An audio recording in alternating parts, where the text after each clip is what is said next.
So ayun, good afternoon. Let's proceed na sa next lesson natin.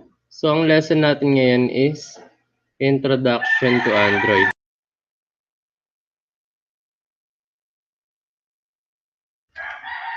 So in the previous lesson, present natin yung principles ng mobile computing, di ba? And it also discussed how mobile device such as the camera, protection, resolution, display, sensor, and storage are, as well as the underlying features, classified as a smart mobile device. So yun, more on mobile device, yung tinalakay natin last lesson natin. No? So ngayon,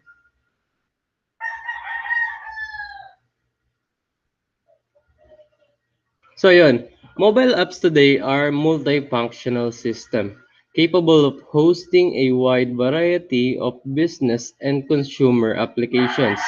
Smartphones and tablets allow people to use their mobile devices to access the internet via email, instant messaging, SMS, and web browsing, as well as working documents, contact lists, and more.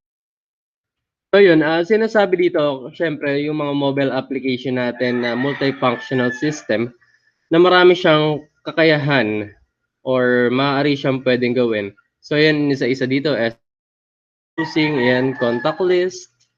So yun, si mobile device is parang desktop computer natin na halos lahat ng bagay ay kaya. Pero ang kinaganda lang kay mobile device, so yun, we can work remotely. So yan, remote work performed on a mobile device can be synced to PCs to represent changes and new information when away. So yun, syempre, magagamit lang naman natin to pagka meron tayo network or internet connection. Pero halos lahat na kay mobile devices na, lahat halos kanyang gawin.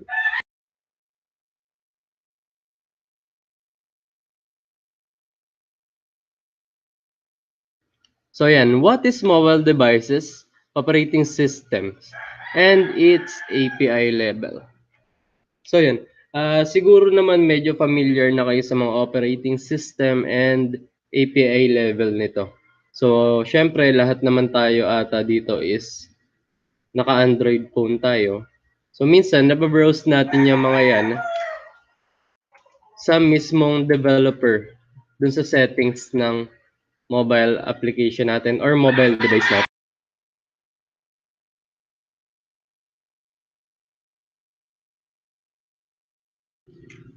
So ito, as a computer operating system, a mobile operating system is a software platform for mobile devices on top of the other running programs. The manufacturer will have choose a mobile OS for this particular devices when you purchase a mobile device. The mobile OS functions such as thumb wheel, button, swap, application, sync, email, text message, and more can be described on your computer. So in mobile operating system and API level mobile operating system or mobile OS is a mobile OS designed solely for smart telephones, PDAs, tablets, or other embedded mobile system. The popular mobile operating system are Android, Symbian iOS, BlackBerry OS, and Windows Mobile.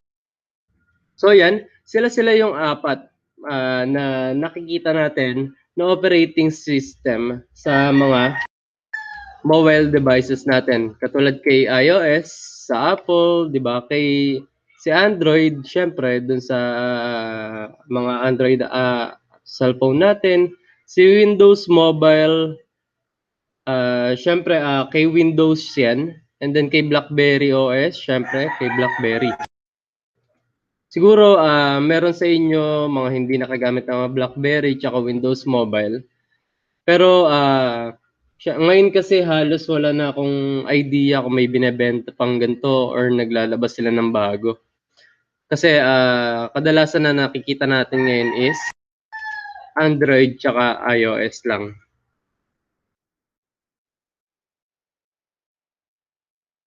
So eto sila. Sa iOS, so yan, kay iPhone, si Android, syempre, kay Google si Android. So si Windows 7, Windows Phone, yan, parang Windows sa computer natin. Syempre, sila yung mga gumawa niyan. Sa Windows natin, sa mga desktop computers natin, sila yung gumawa ng Windows Phone. Then, the last is BlackBerry. The Apple iOS. So ito si Apple iOS. Apple iOS mobile operating system powers its line of mobile devices such as iPhone, iPad, Apple TV, and iPod Touch. Apple iOS was initially called the iPhone OS still. It was renamed in 2010 to reflect the evolving support of the operating system for additional Apple devices. So Apple updated iOS to iOS 9 in 2015 in conjunction with the OS X EI Capital Operating System release. So yan, regarded one of the best phones ever of all time is the first iPhone. It took ideas from the budding mobile industry and made them more people friendly. So yun, eto si iOS. So, syempre, pero sa akin kasi, pagka mag-iOS ka, medyo madamot si iOS kasi syempre, yun nga, may sarili siyang OS. Kung naka-Android man yung kasama mo, so hindi kayo pwedeng magpasahan. Pero may mga application na ngayon na pwede kayong magpasa through iOS to Android, katulad ni Share It, yung mga ganyan. Meron ng mga application na ginawa. Pero hindi talaga compatible si iOS kay Android. Kaya merong ibang application na hindi ma-install kay iOS na kay Android or na kay iOS na wala kay Android. Okay, next. So next is BlackBerry OS. It's an owned mobile operating system developed by Research in Motion for its BlackBerry smartphone series. BlackBerry is well known for its native corporate connectivity service, enabling the activation and synchronization of complete wireless electronic mail, schedules, project notes, and contacts. BlackBerry Mobile 5.0, BlackBerry 6 OS, and BlackBerry 7 OS. BlackBerry 10 OS is a QNX-based operating system, similar to a Playbook Cream system by 2013. Smartphones and tablets should replace BlackBerry OS. So yun, si BlackBerry OS, natatandaan ko meron pa ako niyan eh. Yung itsura niya is yung nakuha kong BlackBerry OS dati. Meron siyang touchpad and then yung keypad niya is parang keyboard. Parang keyboard natin. Ganun yung setup ni BlackBerry. Pero meron ding ibang phone katulad ni Windows na ganun. Pero kay BlackBerry, ilan lang yung nilabas niya na touchscreen yung phone. So, yun. So, okay, next, Windows Phone, previously referred to as the Windows Mobile Interface.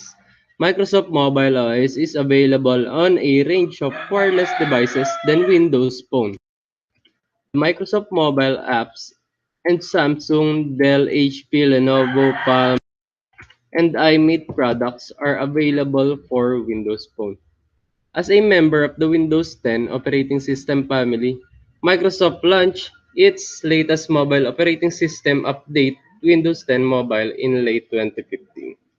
So ayun, doon sila nag-update ng Windows 10 Mobile. So pagka ginamit nyo siya, parang mapapansin nyo naka-Windows 10 din kayo na PC. Pero syempre, iba pa rin yung user interface ni mobile kaysa sa mga PC natin or mga computer natin.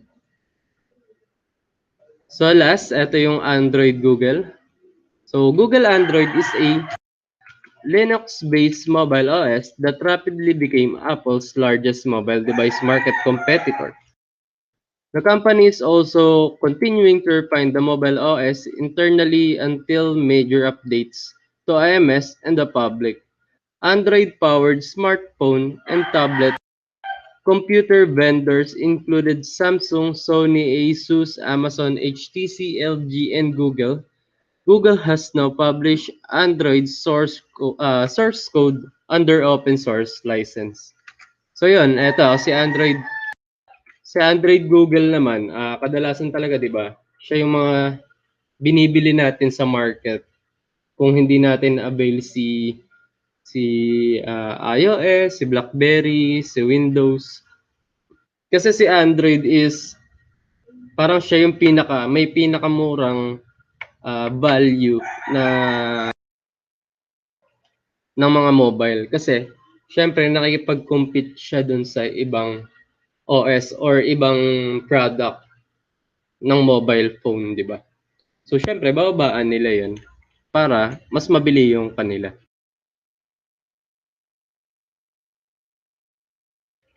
So next natin, Android operating system and API level.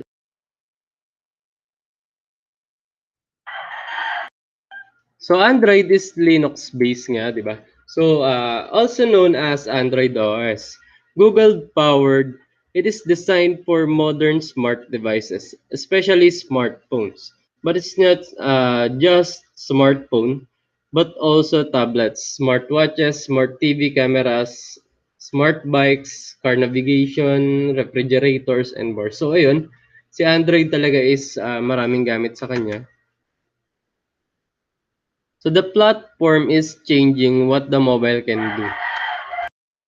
That's why your GPS avoids traffic, your watch can text, and your assistant can answer questions. Always push ahead with what's possible. Android is open to all developers, designers, and device makers. It means that more people can experiment, imagine, and create things that the world has never seen before. Your phone will remain secure with built-in security. So ito, when app is built, it contains the following API level information. First is the largest level of Android API that the app is built to run on, and its minimum level of Android API that your software requires to run on Android devices. So yan,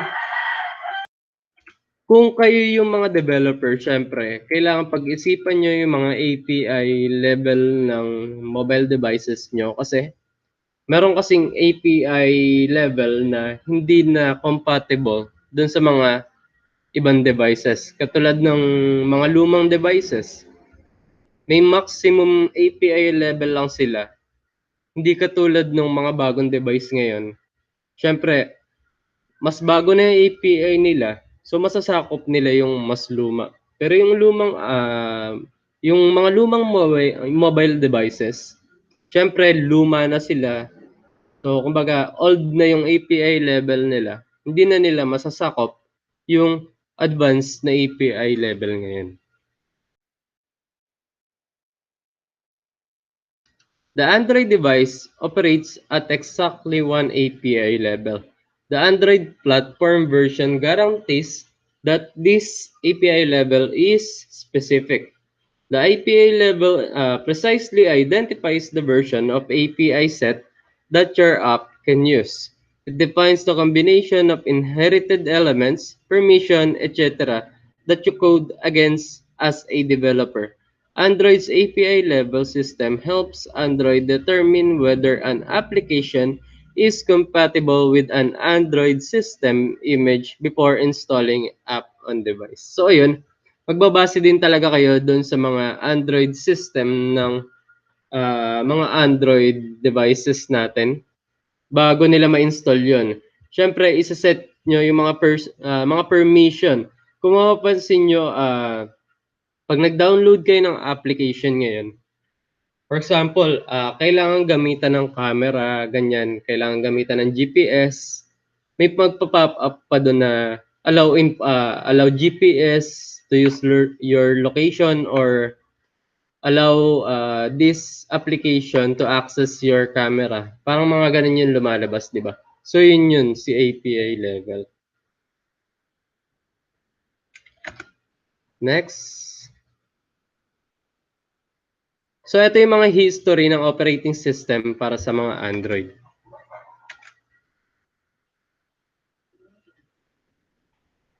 Android has been transformed visually, conceptually, and functionally from its initial release today. Time and time again, Google's mobile operating system may have started scrapping, but it has evolved. Google released the first beta version of Android Software Development Kit or SDK in 2007. Android 1.0 was released in September 2008 as its first commercial version. So yun si Android Software Development Kit kasi is ginagamit natin siya sa pag-create ng mga Android devices. And then, nilabas siya noong 2007. So after niyang ilabas, syempre nag-release na agad si Android ng Android version in the following year after niyang ma-create. So yun. So 2008 yung labas ni Android 1.0. So code names and history of Google Android operating system. So ito yung first. So si Android 1.0 is wala siyang code name. And then so yun nga in September 2008 siya ni-release without any candy nickname. So kung mapapansin nyo kasi halos sweet or candy yung nilalabas or pangalan ng mga Android system natin, di ba? So ayun. So in America, T-Mobile and T-Mobile G1 were the exclusive part of HTC Team. It had slide-out keyboard and clickable navigation trackball instead. So ito yun. So new key features niya is operating system is open source na and then panel of notification. So yan yung features pa lang niya dati. Pero kung mapapansin nyo ngayon, grabe na yung features ng mga mobile devices natin. So next version is Android version 1.5 na may API level 3 na ang pangalan niya is Cupcake. Kung makikita niyo mga sa developer option niyo, kung inabutan niyo tong 1.5 na Cupcake, syempre ito yung image niya. So yan. The traditional of Android version terms was born with the release of Android 1.5. It was first released on the 27th of April 2009. Cupcake had introduced several improvements to the Android interface, including the first on-screen keyboard, something needed when phone moved away from the which used to be the physical keyboard model. Cupcake also created the framework for app widgets for third parties, which would quickly transform into one of Android's distinctive features and offer the first ever video recording option on the platform. So yun. So nakikita nyo kung doon sa version 1.5, doon pa lang nagkaroon ng keyboard yung screen natin. And then meron support for widget and then pwede daw dati doon sa feature na yun, pwede na mag-copy paste ng web browser. So yun. And then etong version 1.5 is the first yung may first video option do sa platform na yun. So doon pa lang kung mapapansin nyo talagang step by step yung improvement.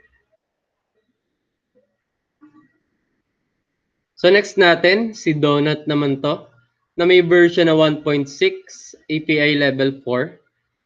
On September 15, 2009, Android Donut was released in version 1.6. So it was essential update, Android Marketplace, fast search box, quick cameras, battery usage indicators, text-to-speech support, and better use experiences. Donut filled some significant holes in the center of Android, including the ability for the OS to work on different size of screens and resolution.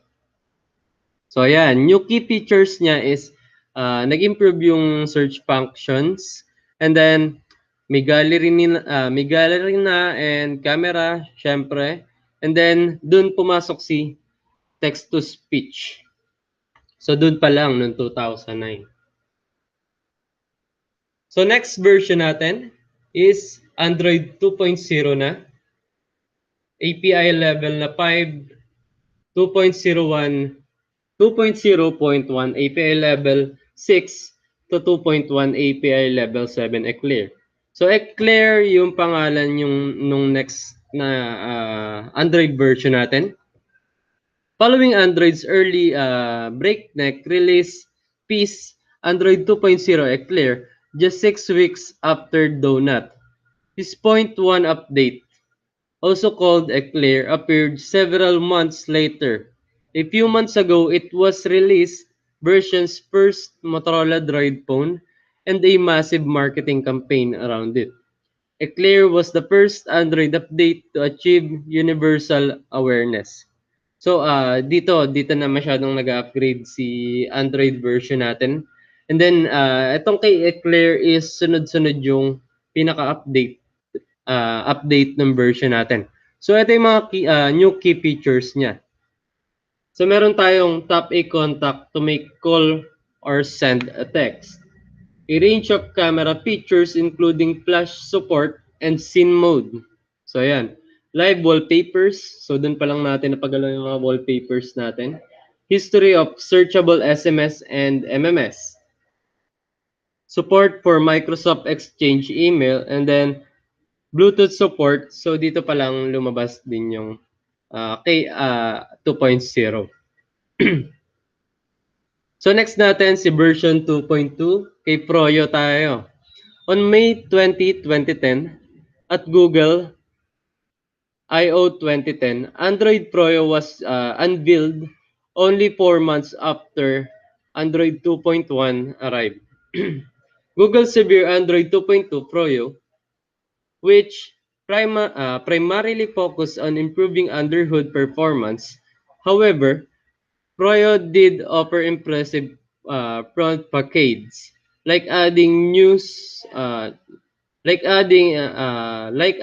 the now standard dock at the bottom of home screen, and the first embodiment of voice action that enabled you to do essential functions such as to get instructions and make note tapping by tapping on the icon and speaking a command. So dito yung push notifications. And then meron din tayong USB connection and Wi-Fi. So yun, dito rin lumabas si hotspot, support to Adobe Flash. So yun, kaya support to Adobe Flash kasi may mga application si Adobe Flash dati na hindi pwede kay Android. Pero ngayon, nilagyan na nila ng support, so we can create a flash animation papunta dito sa Android mobile device natin para magamit ni mobile device. Then ability to deactivate data service. So dati 'di ba, hindi kayo pwedeng mag-deactivate ng mga data natin. So ngayon pwede nang i-on and off nung nagsimula si Froyo. So next natin is version 2.3 na tayo. Ito, Gingerbread. Ito, naabutan nyo na rin to. Gingerbread supplies to Android users experience more straightforward, forward and faster. The publication was on December 6, 2010. The essential updates to Gingerbread were NFC and battery management. Android's robot mascot colors had long been bright green and with gingerbread. They were an important part of the operating system design. Black and green faded throughout the UI whenever Android began its slow progress to a different design. So ito yung mga key features niya. Faster, more accurate virtual keyboard, support for the NFC, multi-camera support including the front-facing camera. So yun, may selfie na nito. Dito nagsimula yun, kaya lang hindi siya yung kalinawan pa. And then support for Google Talk Voice and video chat. So yun, dito na rin lumabas si video chat natin. And more efficient battery pack. So dito, kaya efficient battery pack, nag-upgrade na rin yung mAh ng battery nila dito. So dati kasi doon sa mga old version, hindi pa upgraded yung battery pack nila. Kumbaga hindi pa mataas. Pero dito kay Gingerbread, tumaas. Dito nila tinaasan yung battery nila. So next natin is Honeycomb. So ito na. The Android Honeycomb was released on February 22, 2011 and only for tablets. System bars and fast settings features were significant updates of the Android Honeycomb instead of on-screen navigation controls for the physical controls button. Android 3.0 was released on the tablet as an accompanied to the launch of Motorola Zoom and remain an exclusive tablet and closed source entity through the subsequent updates 3.1 and 3.2.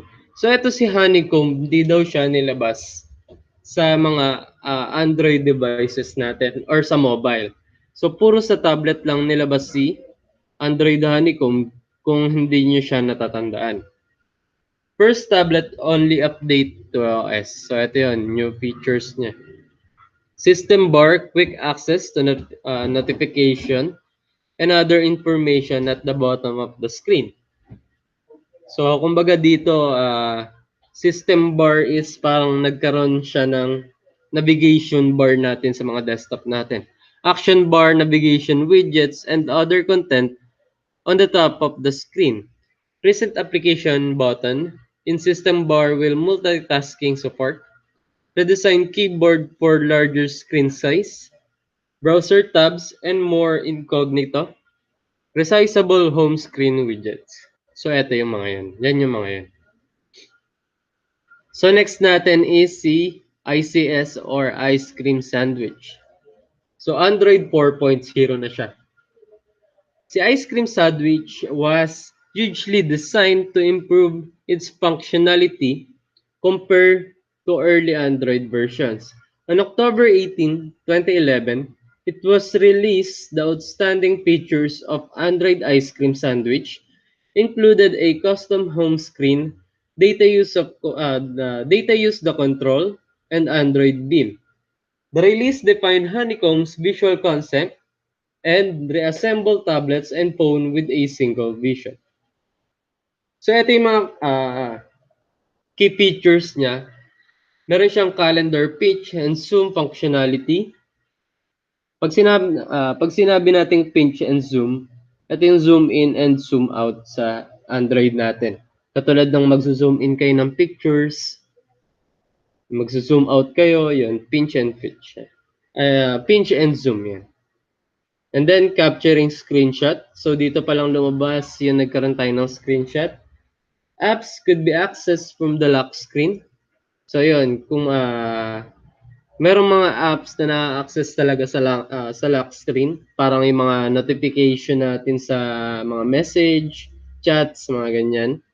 Unlock the face, so face recognition. User may set data limits in settings to avoid overage. Then photo editor yung built-in. and then Android Beam. So next natin is Jelly Bean na tayo. It was released on June 9, 2012. Jelly Bean has been launched to build shortcuts and widgets on a home screen. They activate an app notification, type gestures on a clavier, revamp the clock features, multi-user capacity, and more. It has range of configuration options for the devices, and Google's Assistant on this version was also introduced. And successful updates were another impressive upgrade for Android Jelly Bean.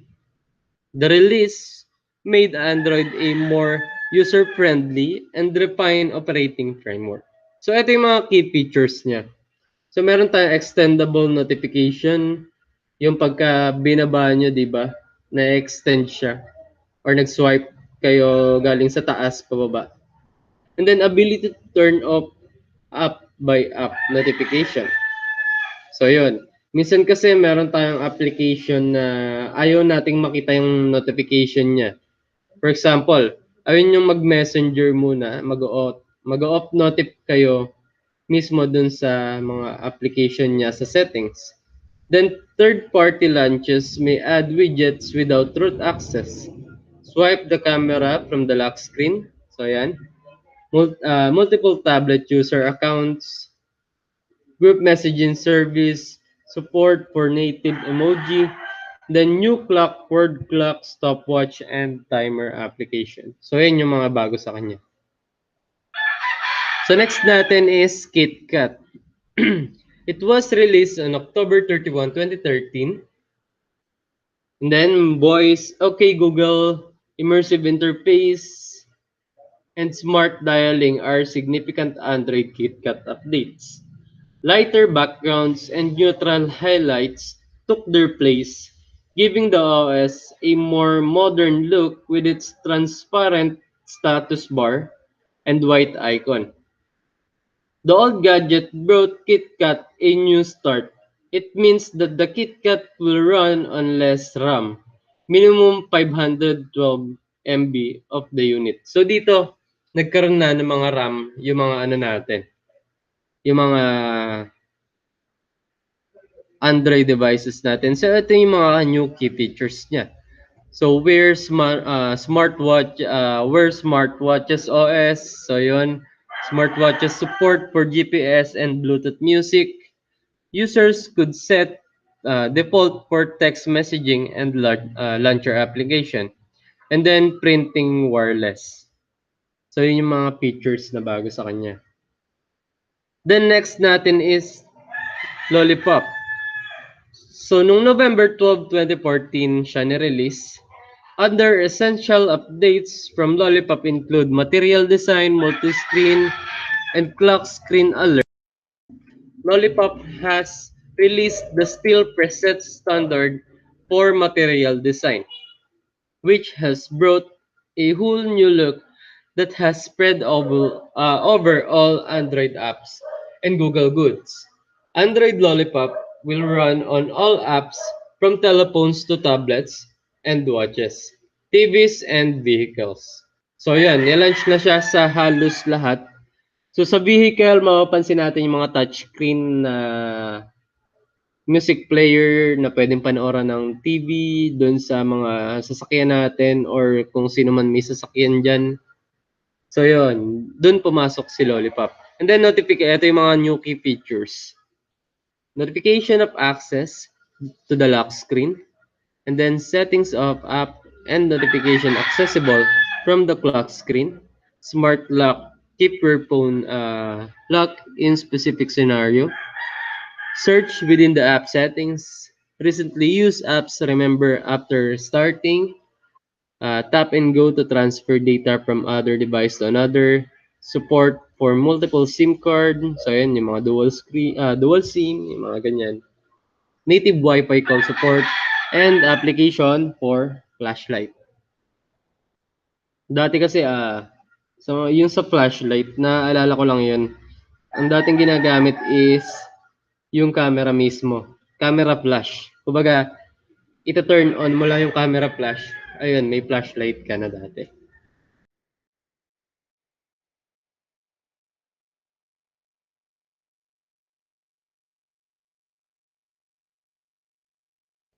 So next natin is Marshmallow na.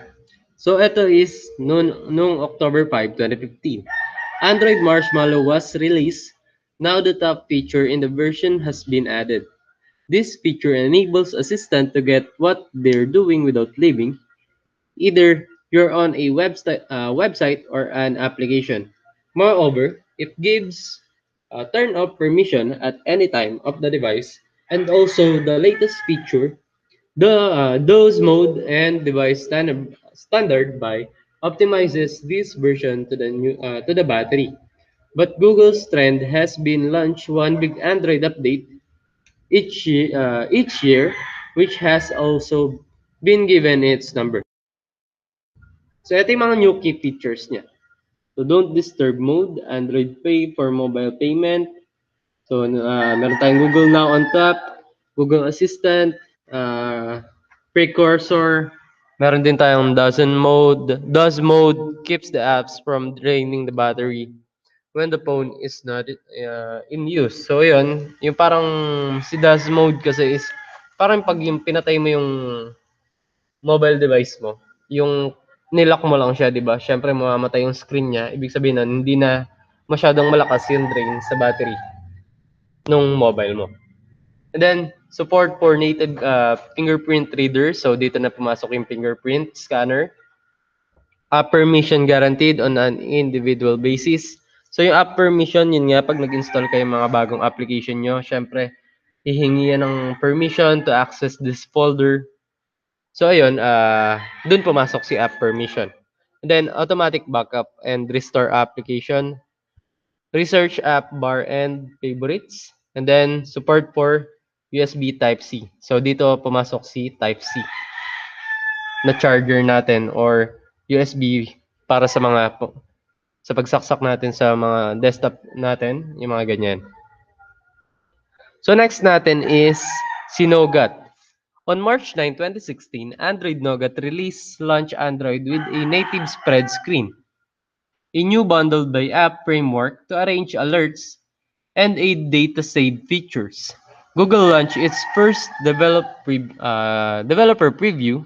Nougat puts some smaller but still significant features. Two, including an alt-tab like snapping shortcut between apps. So yung alt-tab natin, makikita nyo yun, may tatlong guhit. So yun yung alt-tab. And then, Google choose this code name in a slightly different manner.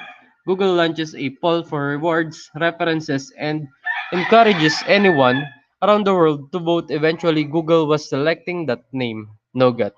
So yan, no? Pinagbotohan pa talaga nila yung pangalan na Nougat. Then, so yung mga new key features natin, meron tayong support for native split screen. So dito pumasok yung split screen natin.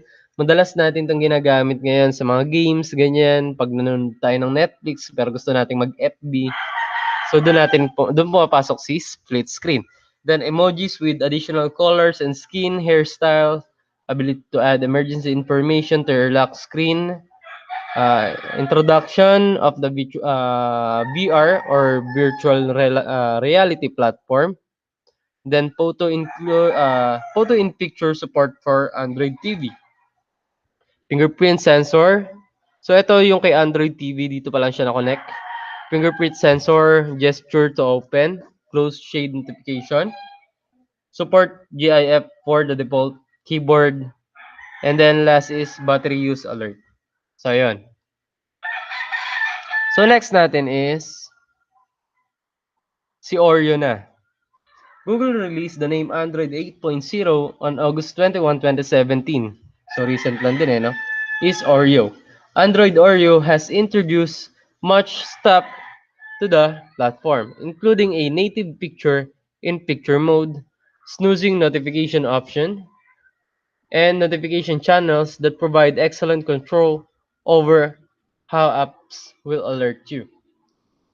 So ito yung mga new key features niya. So Android Oreo Go Edition launch. In quick settings, Bluetooth battery level for connected devices. So yan, navigation buttons are dim were not in use. So yan, di na natin ang kailangan ng navigation button dito. Automatic theme of light and darkness. And then the cheese in the emoji hamburger moved from the bottom of the top of the hamburger. Eto, nakikita nyo rin tong emoji na to, pero hindi nyo lang siguro masyadong napapansin. So, next natin is the Android version 9.0, 9.0 API level 28, SIPI na to. The latest Android version, Android Pie 9.0, was released by Google on August 6, 2018.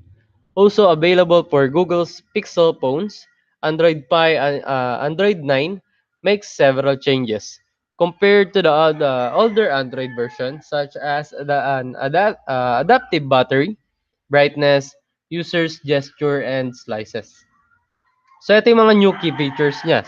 So meron tayong digital well-being dashboard, smart messaging awareness, mute notification, automatically enable, do not disturb during bedtime. The interface turns gray at bedtime to discourage use. Remove button multitask overview, and then screenshot button added to the power option.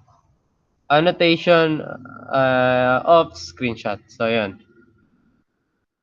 So next is version 10 of Android API level 29. On March 13, 2019, Google launched Android 10 first beta under the tentative title Android Q on September 3, 2019. Android 10 launched the first Android version that was only known by a number, with no dessert theme, which is delivered to users on many newer devices and is slowly but gradually making in a way to current phones worldwide. So etong 10 na to, si Android version na 10 is hindi siya pinangalanan sa dessert. Kundi pangalan niya is number. So yun, siya yung first na Android version na number yung yung pangalan niya. And then new key features niya is support for folding phones. So yun, napo-fold na phone, support of 5G, live license, focus mode, more transparency of privacy and location settings, and then parental controls to move forward on all Android phones. So, siguro yung iba sa inyo, yung mga bago yung mobile devices natin or Android phones natin, meron ng mga gantong features. Pero support for folding phones, alam ko si Samsung pa lang ata ang meron nito. Pero syempre, asahan na natin na hindi masyadong ma-avail ito ng ibang tao kasi masyadong mahal yung mga ganong phone. Next natin is okay, naulit lang. So meron tayong advantages and disadvantages of Android. So sa advantages ng Android is nowadays technology has taken our lives. Smartphone-free life seems almost impossible to imagine. Now everyone been using Android phones to make their life easier. The Android phone is significant development without a doubt, but it also had drawbacks. Android is more flexible and simpler to use, but it has drawback as well.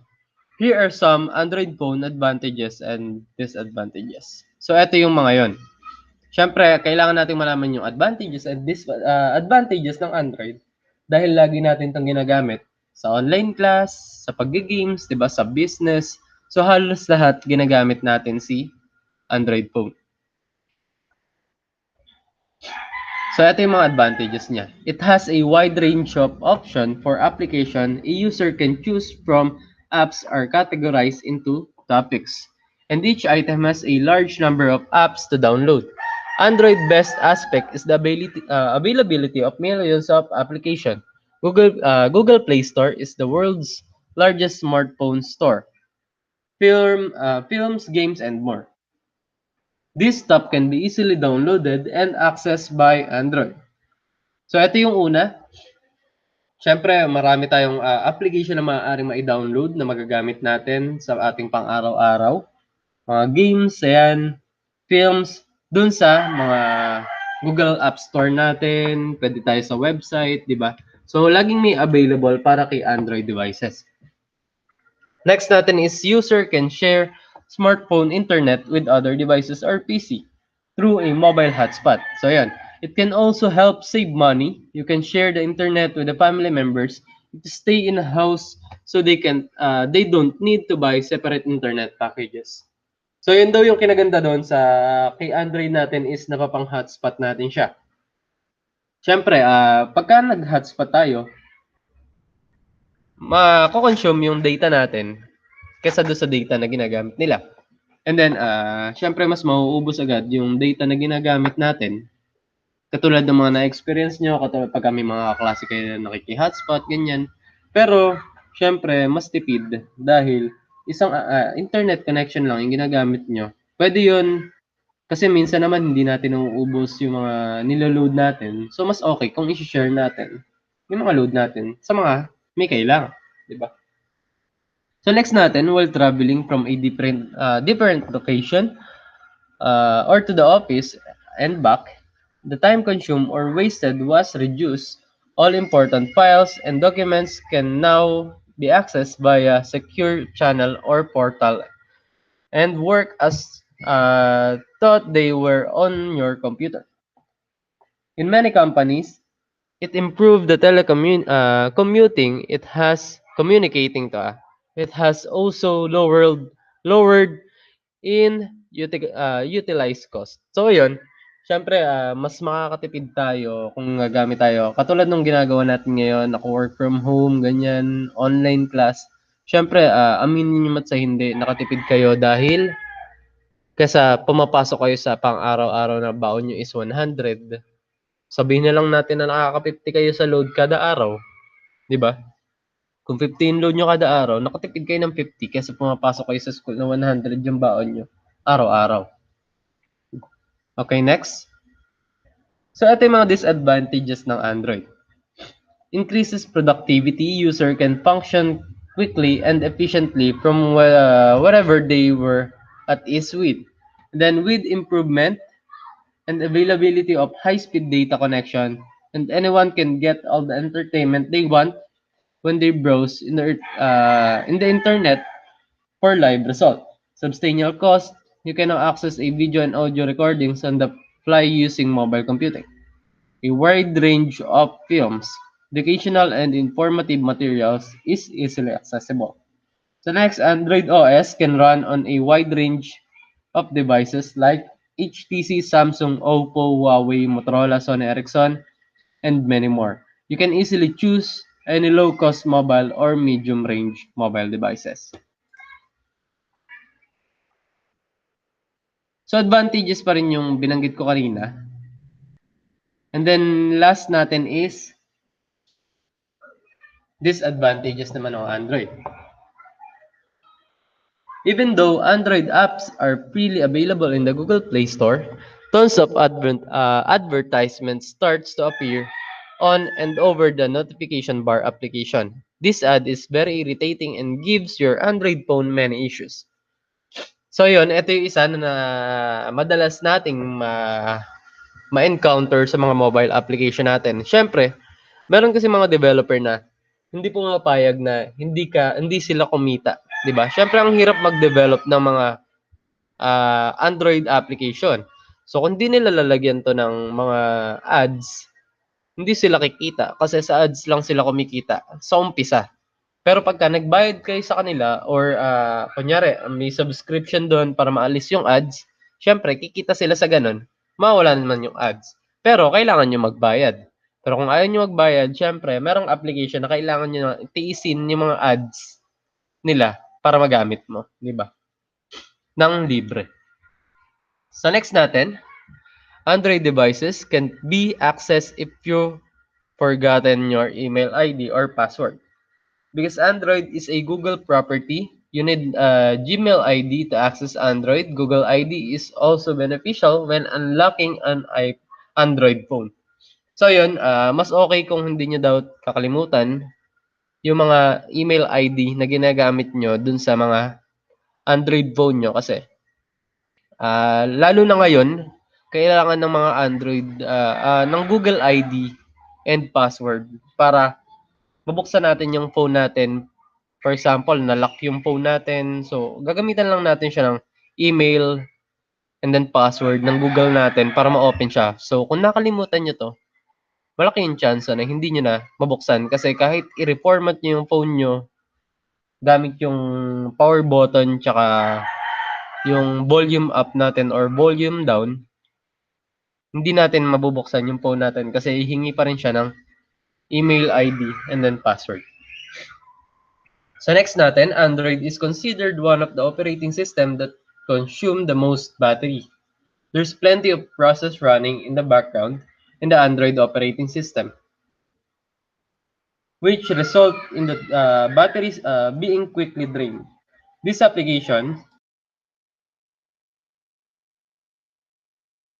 So these application are hard to stop as most are system applications. So yun, so totoo naman, kaya si Android is minsan nagpo-focus siya sa pagpapataas ng battery life kasi merong mga application na sobrang taas talaga ng consume niya sa battery.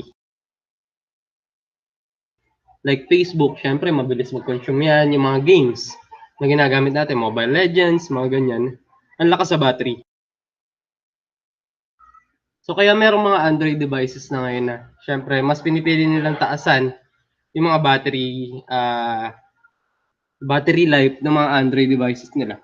Syempre para hindi ma-drain agad yung Android nila. Then next natin is compared to other application, the Android device is not considered safe. Hackers continue to try and steal the personal information of the user. Any Android phone is easy to target and millions of attempts are made on Android phones every day. So ayun, madalas kasi talagang nakukuha yung mga information natin sa mga Android devices natin. Lalo na kung mahihilig tayo mag-download sa web, magkiklik tayo dun sa mga tawag dito, sa mga skip ads. Lalo na dun sa mga lalo na dun sa mga application na dina-download natin. Minsan may keylogger na laman yun. Siyempre, pagka nag-click ka doon, malalaman lahat ng password, user mo, mga documents mo na nandun sa mobile devices mo. So, na-access ni keylogger lahat yan. So, kaya minsan hindi tamang mag-click or magda-download sa website. So, yun lamang. So,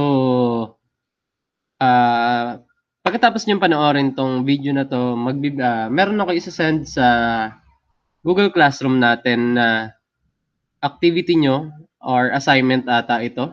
So yan, pwede nyo sagutan to and you have 1 week to submit this assignment. So kung may question kayo, see you next meeting. Doon ko sasagutin yung mga question nyo kung tungkol about dito sa Android natin. Okay, thank you.